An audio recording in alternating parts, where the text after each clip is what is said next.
सच्चे दोस्तों की खासियत ही ये होती है कि वो अपने दोस्त के लिए अपनी जान की बाजी भी लगा सकते हैं। और अभय से बेहतर दोस्ती निभाना भला कौन जानता था। लेकिन क्या इस बार अभय बचा पाएगा अपनी दोस्त जोरा को? क्या लगा देगा वो अपनी जान की बाजी जोरा की खातिर? अभय जोरा को कहता है, पलक की जान को खतरा है, हमें उसे बचाना होगा। अभय सीढ़ियों से भागता हुआ नीचे उतरने लगा और नीचे उसने देखा कि कार में आए आदमी बिल्डिंग में घुस चुके थे। तभी उनमें से किसी ने वॉकी टॉकी पर कहा, अबॉर्ट मिशन, अभय यही है। अभय ने देखा कि अंदर गए सभी आदमी बाहर आ गए और गाड़ी में बैठकर चले गए। इन लोगों को मेरे बारे में पता कैसे चला? आखिर कौन है ये लोग? यही सोचता हुआ अभय अपने फ्लैट में चला गया जहां जोरा अपनी दवाइयां ले रही थी। जोरा, तुम मुझे प्रतीक मित्तल के बारे में कुछ कह रही थी। हाँ, एक्चुअली मुझे शक है कि मुझ पर अटैक प्रत्येक ने ही करवाया है और शायद वो मुंबई में ही है। और तुम्हें ऐसा क्यों लगा? क्योंकि प्रत्येक के आदमियों के अटैक्स करने का तरीका काफी अलग है और मुझे नहीं लगा कि किसी जान पहचान वाले ने मुझ पे अटैक किया था। जोरा अंडरग्राउंड वर्ल्ड में अपने नेटवर्क्स के लिए मशहूर थी और अभय जानता था कि उसकी बोली हुई बात को हल्के में नहीं लिया जा सकता है, क्योंकि जोरा को हर दुश्मन की कमजोरी पता थी। जोरा, तुम आराम करो, तुम्हें चोट पहुंचाने वाले को हम छोड़ेंगे नहीं। अभी मैं चलता हूँ। अभय फिर वहां से चला गया। वही अभय के घर जगदीश और आनंद कपूर के बीच काफी देर तक डिस्कशन चला। सबने अपनी बातें क्लियर कर ली थी। अब क्योंकि हमें पता है कि अभय बेगुनाह है, मुझे उम्मीद है कि अब हम सब साथ में ही काम करेंगे। जगदीश को अंदर ही अंदर सबकी सच्चाई पता थी, लेकिन उस वक्त उसने आराम से बात संभाल ली। वहीं दूसरी ओर अभय टैक्सी के अंदर बैठकर गन शॉप जा रहा था। प्रत्येक मित्तल के बारे में सोचते हुए अभय ने मिहिका को कॉल कर दिया। क्या तुम प्रतीक मित्तल का पता लगा सकती हो?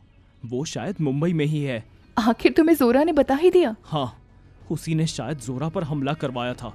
मुझे उससे खत्म करना है। अभय, हमारे पास इस बात का फिलहाल कोई सबूत नहीं है। मित्तल परिवार से बिना किसी सबूत के लड़ना खुद को शेर के मुंह में हाथ डालने जैसा होगा।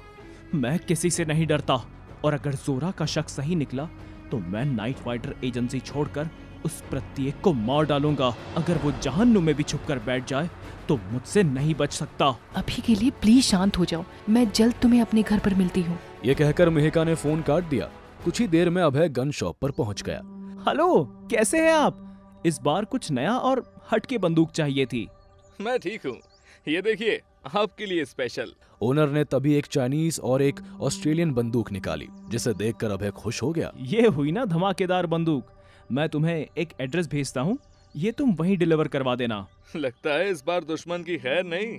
अभय ने मुस्कुराकर ओनर को देखा और वहां से निकल गया और मिहिका के घर के पास बने गार्डन में जाकर बैठ गया। थोड़ी देर बाद मिहिका और खुशी भी आ गए।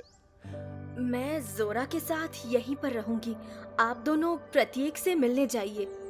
अभय के कुछ कहने से पहले ही उसे एक अननोन नंबर से कॉल आता है। हेलो सर, मैं गन की डिलीवरी के लिए एड्रेस पर पहुंच चुका हूं, आप कहां हैं?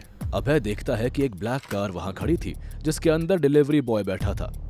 अभय ने उसे इशारा देकर अपने पास बुलाया और डिलीवरी बॉय ने अपनी गाड़ी की डिक्की से 2 बड़े बॉक्स निकालकर मिहिका की गाड़ी में रख दिए। फिर वो वहां से चला गया। मिहिका समझ गई थी कि बॉक्स के अंदर क्या था, जिससे वो काफी गुस्सा हो गई थी। अभय, तुम ये बंदूक क्यों लेकर चल रहे हो? तुम सिर्फ प्रतीक से मिलने जा रहे हो। ठीक है, मैं कुछ भी गलत नहीं करूंगा। ये कहकर अभय गाड़ी में बैठ गया। जंगलों के बीचों बीच एक बहुत आलीशान विला था। विला के अंदर बहुत से सिक्योरिटी गार्ड्स गन्स लिए घूम रहे थे और अंदर एक सुनहरे बालों और नीली आंखों वाला आदमी वाइन का ग्लास लिए बैठा था। प्रत्येक के पास उसका दोस्त तलवार सेठ बैठा हुआ था। मुझे नहीं पता कि तुम लोगों का क्या प्लान है, लेकिन मैं यहाँ ज्यादा दिन नहीं रुकना चाहता। क्या मैं पंजाब वापस जा सकता हूँ? अभी पर आखिरी बार कौन करेगा फिर? अरे अब हरमीत और इतने बड़े गैंगस्टर के जुड़ने के बाद मेरे यहाँ रुकने का कोई मतलब ही नहीं है। तभी अभय और मिहिका अंदर आ गए। प्रत्येक और तलवार उन्हें देखकर चौंक गए। वाह, डॉक्टर मिहिका और अभय, स्वागत है तुम दोनों का। आओ बैठो। हम यहाँ सिर्फ जानने आए हैं कि क्या जोरा पे अटैक तुमने करवाया था? वो मुझे मारना चाहती थी। वो मेरे सारे इन्फॉर्मर्स को मार रही थी, जो मुझे तुम सबकी इन्फॉर्मेशन देते थे। इसलिए बस उसे सबक सिखाने के लिए मुझे ये सब करना पड़ा। तुम्हारी भलाई इसी में है कि तुम जोरा से माफी मांगो। माफी तुम लोगों से? अरे तुम लोगों ने मुझ पर हमला किया क्योंकि तुम सब मेरी तरक्की से जलते हो। प्रत्येक मिहिका के पास जाकर उसके गले पर उंगलियां फेरने लगता है। लेकिन अगर तुम मेरे साथ सोने के लिए रेडी हो तो मैं माफी मांगने का सोच सकता हूँ। मिहिका से दूर हो जाओ, वरना जिस उंगली से तुमने उसे छुआ है वो उंगली ही नहीं बचेगी। तू होता कौन है रे, मेरे और मिहिका के बीच में बोलने वाला? अभी बताता हूँ। ठीक उसी वक्त अभय कार के पास जाकर डिक्की में से बंदूकें उठाने लगा। आज उस प्रत्येक मित्तल को उसकी औकात पता चलेगी। क्या करेगा अभय प्रत्येक के साथ? क्या मिहिका अभय को रोक पाएगी? क्या अभय सच में प्रत्येक को मार देगा? कौन थे वो लोग जिन्होंने अभय को देख पलक पर हमला नहीं किया? जानने के लिए देखिए अगला एपिसोड सिर्फ पॉकेट एफएम के यूट्यूब चैनल पर। और बंदा ये बैडएस है कि सारे एपिसोड्स को सुनने के लिए डिस्क्रिप्शन में दी हुई लिंक से डाउनलोड कीजिए पॉकेट एफएम ऐप।